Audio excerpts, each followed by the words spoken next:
Tonight, minority in parliament rejects President Akufo-Addo's directive for a public inquiry into military shooting incident that left 2 dead at a drug protest in Ashanti region, as one person remains in critical condition at Konfanoche Teaching Hospital. But when you see somebody in the crowd holding a weapon is capable of being used to kill a police officer, our laws permit us to use lethal force. The president must accept full responsibility for reducing this country to a police state. No respect for fundamental human rights and freedoms. The president's instruction is for a ministerial commission of inquiry. We reject it. We take it live to Idra, where there is still an uneasy calm, and hear from the IGP, who has been justifying the use of lethal force during protests where persons are seen with offensive weapons.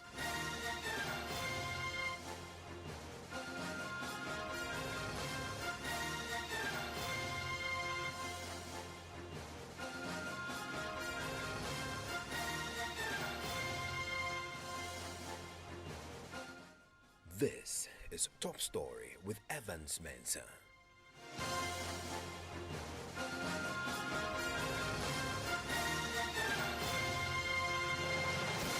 And Top Story is always brought to you by Gas and Cement, the nation builder, as well as Vodafone. Together we can. The Interior Minister is now set to open a public inquiry into how 2 people were left dead and 4 with critical injuries following a protest in Idra in the Ashanti region yesterday. Now, video evidence have emerged of some military personnel firing directly into the crowd. That is now going to be a subject of a public inquiry directed by President Akufo-Addo today. Even before that inquiry gets underway, the NDC minority in Parliament has in the last hour called a press conference declaring their opposition to the intervention by the President. We'll get into the details of what they've been saying shortly and take you also live to Idra, where there's a lot still unfolding there. But first, I want to bring in my colleague and this minute with the details of what we expect the Interior Minister to be doing now. Ernest, the President's statement specifies a bit of what we can expect. What exactly is it? So the statement signed by the Director of Communications says that the Interior Minister, Ambrose Derry, has been instructed to conduct forthwith a public inquiry into the circumstances that led to the unfortunate occurrences of Tuesday, 29th June 2021. The Interior Minister is to provide a detailed report from the inquiry with recommendations for appropriate action within 10 days, that is by the 9th of July 2021, to the President. Okay, so this is going to be a pretty fast-paced inquiry, but the President has some words, also condolence to the families of the bereaved. Yes, the President is deeply saddened by the death of Ibrahim Mohammed, Elias Kaka, Abdul Nasir Yusuf, and Mutala Mohammed. He extends sincere condolences to the families of the deceased and wishes the injured a speedy recovery. Well, the minority in Parliament say this approach won't deal with the fundamental issues, and they have outrightly rejected it. Listen to Minority Leader Haruna Idrisu. Understandably, we have heard President Nana Addo Dankwa Akufo-Addo instruct the Minister for Interior for a commission of inquiry into this matter. The President must accept full responsibility for reducing this country to a police state. No respect for fundamental human rights and freedoms, no respect for the dignity of man, no respect for the liberty of Ghanaian citizens, and no respect to the constitutionally guaranteed right to life, which is a first generation guaranteed constitutional right. The excess of the military and the police in Nigeria resulting in the lives of 3 other persons added to Ibrahim Mohammed Kaka. The President's instruction is for a ministerial commission of inquiry. We reject it. That is not good enough. We want a commission of inquiry within the meaning of Article 278 of the 1992 Constitution. The President must appoint a sole commissioner or 2 or more persons to support a commissioner, just like the Emil Short Commission on the Ayawaso Wagon. We want that type of commission of inquiry, not a ministerial commission of inquiry. There is complicity of state security agencies. They cannot absolve themselves. We want to see the president appoint a justice of the Superior Court or a retired justice of the Supreme Court to lead this process, because ultimately we will accept recommendations that calls for reforms. Well, he also called for calm in Nigeria. Let me use this opportunity to call on the youth who are acting out of frustrations, who are acting out of a helpless situation, that they should not let this generate into an anomalous situation in Ghana, a situation of normlessness.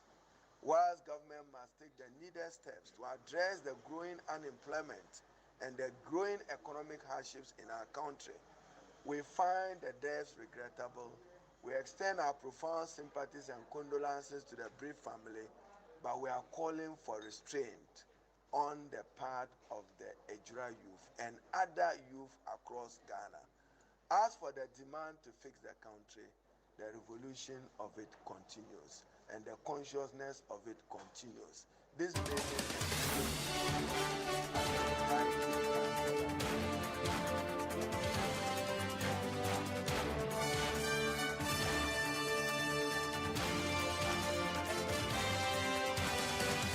I want to take you back to Idra. Of course, the epicenter of all this, my colleague Erastus Saridonko, who has been doing a fantastic job putting himself on the line for us, is with us on the telephone line right now. Erastus, we know 4 people were in critical condition. We know 1 has been transferred. What's the latest on the injuries, on the injured? Well, so 2 people were on admission yesterday. 1 was referred to the Konfanoti Teaching Hospital. Not because his condition has worsened. They have both been stabilized, but according to health professionals, their condition needs to further medical examination and equipment and surgery that cannot be done in Nigeria. There was 1 person as of this morning, but he has also been transferred to Konfanoti Teaching Hospital this afternoon through an ambulance. He has a fracture, a complex fracture of the thigh bone, and that needs to be fixed by experts at the Konfanoti Teaching Hospital. So currently, as we speak, we do not have any of the injured at the Ejura Government Hospital. They've all been transferred to Konfanoti Teaching Hospital. We've heard a lot about reinforcements to ensure that they de-escalate the situation. You've been on the ground. Is this evident? Yes, in the morning we saw the same military personnel in 2 military pickups. We also saw the water cannon equipment of the police. We saw the police vehicles, about 2 of them as well, joining the patrol. And so they were patrolling the streets of Ejura, going back and forth in the morning. At least we saw them twice doing that. They've also been stationed at the police headquarters at Ejura as we speak. And so that's with the protest yesterday, but also there have been some other further developments as it relates to the killing of Kaka, the activist whose death triggered the protest yesterday. We know that the police have made additional arrests, but you've dug further and been speaking to some families, relatives of one of the people who have been arrested. What more are we learning? Well, so the police announced the arrest of another person this afternoon, and I must say he is a brother to the deceased, and his name is Idi. He's 48 years, and he has been arrested by the police this afternoon. In fact, his arrest has caused quite a considerable amount of protest from his family, who indicate and are ready to swear by the Quran that he is innocent and he doesn't know anything about the brother's death. In fact, they are telling the police to go after the real perpetrators of the crime because they believe he is not part of it. So this adds up to the two people who were arrested early on, Ibrahim Isaka and Husseini Al-Hassan, who we learn are both bodyguards of the municipal chief executive. Erastus, so as we speak now, of course, their contention is that he cannot be the person responsible. Exactly, and from what I'm learning from the family house of Kaka, the wife and the 5 children who were left behind, they were all holding Qurans this afternoon. And if you watch the footage, they were all swearing by the Quran, indicating that the account of the woman in that house, which led to the arrest of a brother to the deceased, cannot be relied upon because the woman herself has since fled the house. And they want the woman to appear and also swear by the Quran that what she is saying is true because they do not believe her account. And so they think that Idi, who is a brother to the deceased, cannot and is not an accomplice to the murder of his own brother. Thank you very much, Erastus. I'm grateful that you could join us with this latest on this. But of course, this is a fast-moving story, and today there's been accountability being exacted, both of the IGP and of the Interior Minister. Both gentlemen appear before the Public Accounts Committee. Listen to the IGP when he was asked about whether it was justified for the state police and security officers who have been called to a protest to use live rounds, such as we saw yesterday. On the use of force. Normally, you speak to the people through a megaphone or you shout if they can hear you. And you spray water, you throw tear gas, and then you use blank ammo, and then eventually you use live ammo. But Honorable Chair, you and I know that in very fluid situations, there's no hard and fast rules when the lives of the police officers are threatened, that they should go through all this. So depending on the nature of the situation you are dealing with, then you can go through all these motions. Let me add that if you are dealing with unarmed demonstrators, then you will not go for live ammo. But when you see somebody in the rioters or crowd holding a weapon or an implement which can or is capable of being used to kill a police officer or to injure him seriously, our laws permit us to use lethal force to prevent, to eliminate that threat to the officers on duty at that point. I mean, the key question is whether this, what he describes, prevailed yesterday. We'll get some context to this shortly, but I want to take it to Parliament right now, where my colleague Joseph Gakpo is interacting with the Deputy Majority Leader, Alexander Fenyomark, on the back of the Minority Press Conference. Really, well, this is about human life. This is coming at a time that Ghana is known as a peace-having in Africa. Evans, let's get the Honorable Fenyomark in. He's the Deputy Majority Leader. He's also actually a member of the Defence and Interior Committee of Parliament. Honorable, thanks very much for joining us. To begin the conversation, we understand that the President is setting up a committee of inquiry to look into this particular issue with the killing today. Your colleagues on the minority side think it's out of place because then it shows not much importance is being attached to this whole killing. What will be your reaction to this position that your colleagues on the NDC side have taken?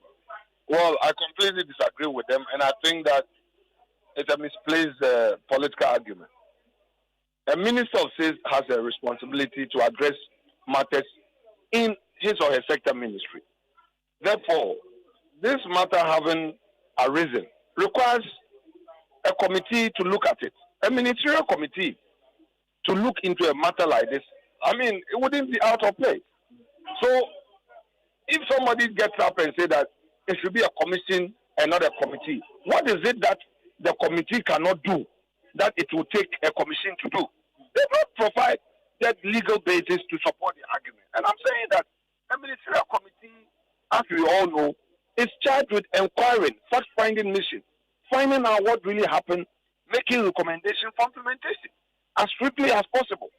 So the president calling on the minister to get a ministerial committee to investigate, it's right on point. They make the argument that to a certain extent the police, the Ministry of Interior are complicit, and I'm actually quoting Minority Leader Haruna Idrisu, in this whole killing. And if you're asking them to investigate themselves, then nothing positive can be expected out of that. It is not the police that is going to include them. It is the ministry that is going to set up a committee. Let's wait for the ministry to come out with the name of those who constitute the membership of the committee. Let's see their work. Let's evaluate their work and see whether they've done a good work, there's transparency and all that. How do you also justify the fact that police are complicit in the whole matter? I'm saying that this is a matter, this is a security matter. This is a matter that all of us are concerned. Therefore, the president should rather be commended and supported for this initiative. My last question. The argument is being made that recommendations of the Emulshot Commission, even to the fact that police shouldn't be using live ammunition when it comes to crowd control, have been ignored till this. If even the recommendations of a commission then were ignored, what difference would the recommendations of a committee make eventually, as far as avoiding some of these situations going into the future? The same people are saying that we need a commission, not a committee. Then they relate it to Emulshot. I think that they are just getting into the gallery. Let's deal with the issues. It's not about Emulshot matter. We are dealing with this particular issue. Their stance has been that it should be a commission.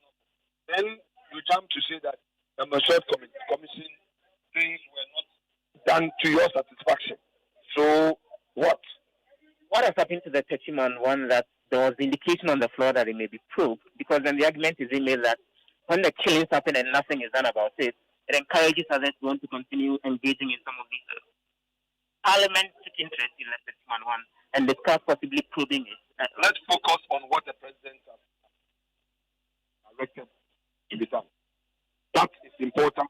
Let's not, get into other areas not necessarily connected to this matter. Should action be taken against the soldiers who fired the shots in the car and killed the two people? There's a committee to investigate. Let's grant them fair hearing. Let's hear from them. Appropriate decisions could be made after. Thank you so much. That's the Deputy Majority Leader, who is also a member of Parliament's Defense and Interior Committee, Alexander Markins, there speaking to us, insisting that he disagrees with the position that Minority Leader Haruna Idrisu and the minority team have taken, that what is actually needed is a commission of inquiry. Evans. And Joseph, a very quick contest I need here. We just had the IGP a short while ago talking, about the circumstances in which the officers are allowed to use lethal weapon on protesters. Was he asked a specific question as it relates to Idra, and what we saw yesterday was simply talking in general terms? So what happened was that Samuel George, who is the MP for Ningo Pram, did to him a specific question about whether the police actually have a manual that guides them when they have to control crowds during demonstrations. So in response to that, he did the elaboration and explained that on a regular day, they begin by talking to the people. It's only when the demonstrators are armed and they aim at the police that they fire back. Now, Mr. George then followed it all up with a more probing question, where he made the point that he thinks that the police have acted unprofessionally in the past. In fact, in the course of the conversation at the appointment at the Public Accounts Committee sitting, the Interior Minister then took over from the IGP and sought to explain that the right to demonstrate is something that the government respects, but the populace still have to be protected but that the Ghana Police Service, they've done very well over the years in terms of crowd control and cannot even be compared to the kind of work that the U.S. police done. And so it was there that Pat George threw in the example of a Jira as unfolded yesterday as an example of unprofessional conduct, and eventually the minister rebuffed that. So the IGP specific response was to a general question about crowd control during moments of demonstration and whether the police has a manual that guides some of those processes when they send their men out there. Yeah, Joseph, thank you very much. Let's bring in Paul Boateng. He's a security analyst and CEO of Africa Center for Security and Intelligence Studies. Mr. Boateng, thank you for your time here on Top Story. So we now know, based on the President's directive, that there is going to be a fast-tracked public inquiry into the yesterday's events that led 2 people dead. You think this is the solution to this particular problem? Yeah, I think it is in the right direction because these are investigations that are sanctioned by the president, and it is going to, about everything that actually happened during the protest and then incident that happened yesterday. I think it's in the right direction.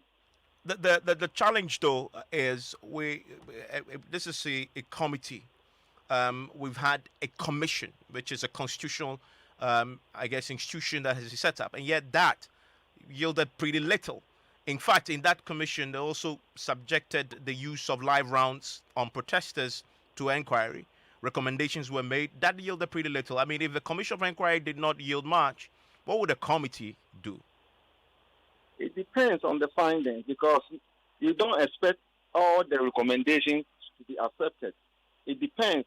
When the government deems it fit, maybe it can decide to accept and it can also decide, to reject some of the recommendations. So it depends the finding. But this particular one, I think is going because everybody, all of us have interest in this particular inquiry, and we are all going to follow and see how the outcome will be. So I think it is in the right direction, and I pray that they will do the good job, in order to calm tempers down, because things are not going on the way we are expected.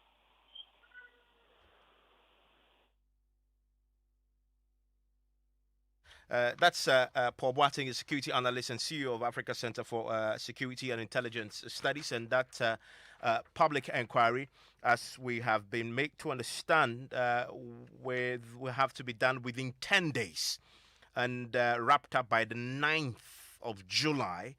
Pretty fast-tracked indeed. Let's bring in the ranking member on the Defense and Interior Committee. He's a minority spokesperson on Defense and Interior himself, a former deputy Interior Minister. Thank you very much, Mr. James Agaga, for your time here on Top Story. So the minority say you prefer a commission of inquiry, not a committee, as the president has directed, not a public inquiry, as the president has directed. I mean, what would the commission of inquiry achieve? Coming back from the Ayawaso West Wuogon Commission of Inquiry, that achieved pretty little. Well, Evans, first of all, the position of the minority is that the public inquiry the president has instructed the Minister for the Interior to set up clearly is an act of the executive which is limited to the control and direction of the minister responsible for the interior. Now, if that is anything to go by, you are simply going to have a situation whereby you are asking the same institution of state to investigate itself. I mean, more or less, because, look, the officers who were involved in the shooting incident at Ejura were basically police officers. And we're being told that the police officers requested that the military intervenes to give them firepower. So what it means is that by extension, the involvement of the military was at the instance of the police administration. And you know the police administration is an agency of state that operates under the aegis of the Ministry of the Interior.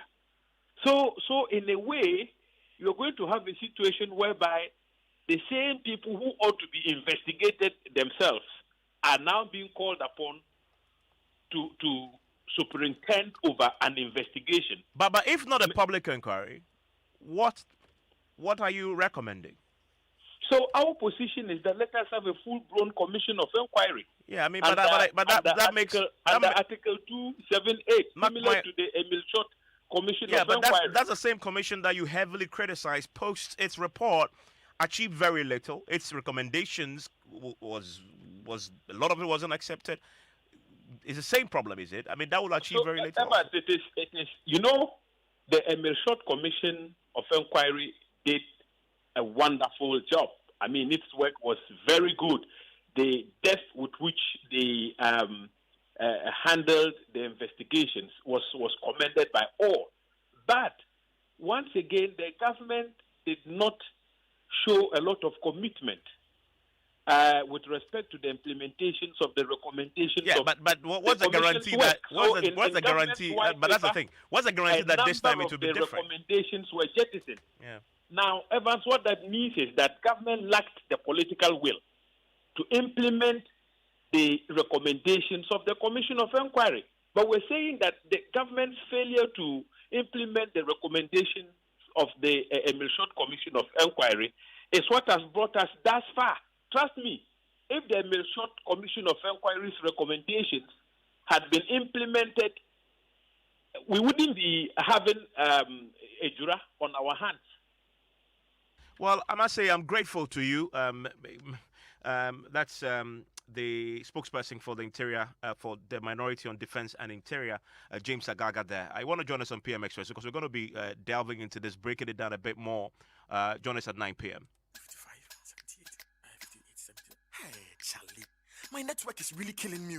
I have to pay my uncle's workers via mobile money, but the charges alone, it's about 380 cedis. Charges alone just to send money? That's $10 of cement already, my guy. Listen, bro, you can save money on charges if you move to Vodafone Cash now. Vodafone Cash?